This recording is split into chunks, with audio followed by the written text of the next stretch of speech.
Jada Pinkett Smith is a talented black actress and orator that blesses us with her beautiful words and manner of speaking. But her oratory skills has made her one of the most hated women in history. She's been accused of ruining her husband's, Will Smith's, image and dragging her family in the mud. But is she as bad as they say, or are people just finding another excuse to hate a black woman? Jada Smith grew up with just her mom and grandmother after her parents got divorced barely a few months after her birth. Her grandmother noticed that she had an interest in arts and enrolled her in dance and piano class. But despite having support from her family, she still dabbled in the streets for a while. Jada's mother was a heroin addict, which led Jada to start selling drugs on the street at some point to survive. It was during her time selling drugs that she met Tupac, and they developed a close relationship. Little did she know that down the line, people would ridicule her for that relationship with Tupac. They attended Baltimore School of Arts together, and she soon started to support his career.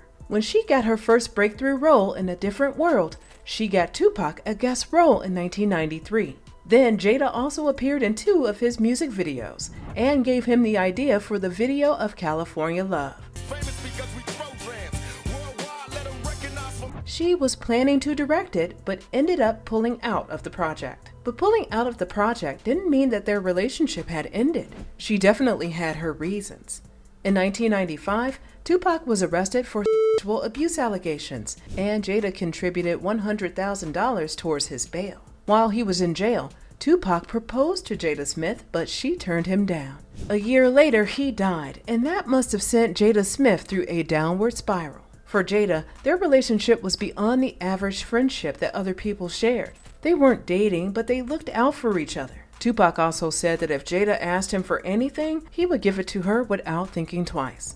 They were special to each other, and if Tupac was still alive, he would likely talk about Jada with the same admiration. In 1994, Jada auditioned to play the role of the main character's girlfriend on The Fresh Prince of Bel-Air. She didn't get the role because she was too short, and it went to Nia Long. Although she didn't get the role, she got the attention of the main character, Will Smith, off-screen. However, Will Smith was married to Cherie Fletcher, and it made no sense to chase another woman. He and Cherie were hitting a rough patch in their marriage, but Will Smith was refusing to give her a divorce. His reason? Getting divorced means he has failed, just like his father. During dinner one night, Will Smith excused himself and cried on the bathroom floor of a restaurant because he really wanted to be with Jada, but felt stuck with Cherie. Despite the realization, he chose to work the marriage until there was nothing left. Cherie had given him a brutal wake-up call by asking why he wanted to be with her since he didn't love her as much again.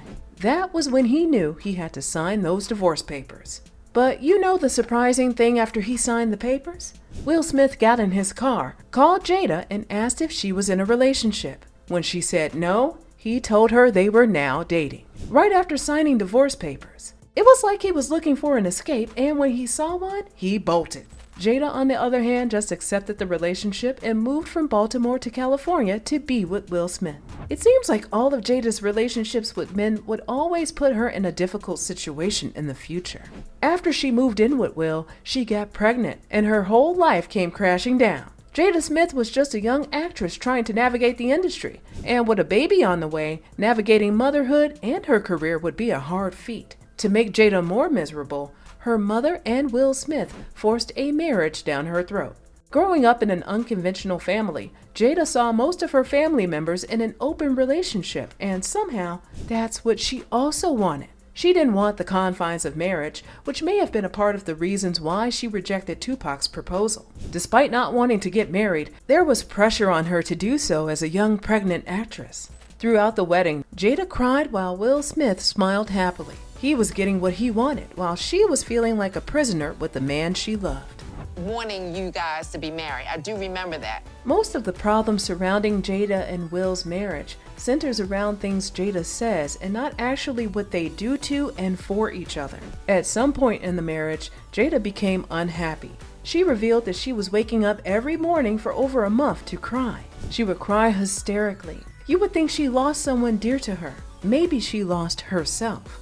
As their marriage progressed, so did their wealth. Will Smith built a mansion in their city, and it's one of the biggest celebrity houses till date. He assumed he was doing it for his wife, But that was quite the contrary. While Jada was still trying to navigate the surge of emotion she was feeling as she reflected on the marriage, Will Smith flouted her boundaries. For her 40th birthday, Jada made it clear to Will Smith that she didn't want a party or anything extravagant. Her mental health was in shambles, so she didn't have the capacity for any event. However, Will Smith planned a big party and even shot a movie to show her. As if the movie wasn't bad enough, he included a voice recording from her grandmother that she had never heard before. It was supposed to be private and personal, but he shared that with a bunch of industry people and a supposed show of love. Jada Smith looked unhappy throughout the event, and people on social media began to call her selfish and ungrateful. Why would someone go through that much stress for you to have a beautiful party and you dare ruin it with how you feel?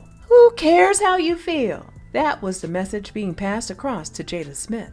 After expressing her displeasure to Will Smith, the actor got angry and told her to find her own happiness. Now, he wasn't bothered about the fact that she wasn't feeling good about their relationship. He was more concerned about his bruised ego because she didn't like his forced party. It was around that period Jada began to see that the marriage may not be anything like she idealized. It turned out that Jada and Will Smith were trying to build the picture-perfect marriage, which is honestly impossible. Since they had an idealized view of each other, they were struggling to see past the actual problem bugging them, which was the fact that they were unfulfilled and just pulling through instead of enjoying the marriage.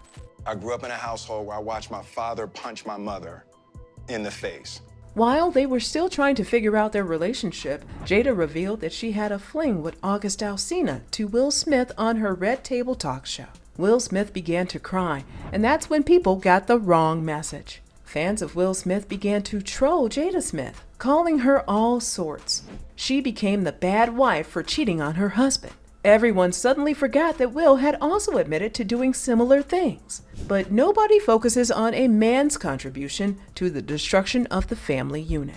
While people were still giving Jada Smith the heat for getting entangled with August Alsina, the iconic Oscar slap happened. Jada had been diagnosed with alopecia, and Chris Rock made a joke on the Oscar stage about alopecia. Will Smith had a hearty laugh to the joke, and Jada rolled her eyes. Will then walked up to the stage and slapped Chris Rock across the face. Shortly after the incident, he won an award and dismissed himself from attending the Oscars. He was banned by the Academy for 10 years from showing up at any of their events. Will Smith took zero blames for the slap.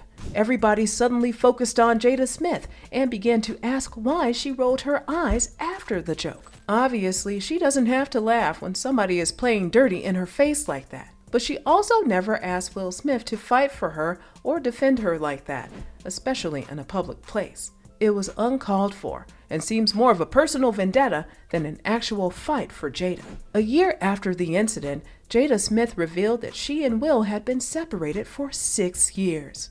They hadn't gotten a divorce because they were trying to see if things could still work. They're trying to find out what happiness means for each other. However, everyone wants Jada Smith to stay put and not talk about her feelings. She's supposed to understand that Will Smith is a big name in the industry, and she's making him act out of line. Do you realize how ridiculous that sounds? Imagine the actions of a grown man being blamed on a grown woman who's just existing. Where's the accountability there? To worsen it, Jada Smith released a memoir and talked about the kind of open relationship she and Will Smith have. But per usual, she's misunderstood and accused of manipulating Will Smith into accepting an open relationship. Meanwhile, Will Smith had released a memoir years back and talked about the same things Jada Smith shared in her book. Will Smith even went into details of their sex life, which is somewhat embarrassing for Jada because now people know how often they have sex and whatnot. If people listened to Jada Smith more with the aim of understanding and just listening,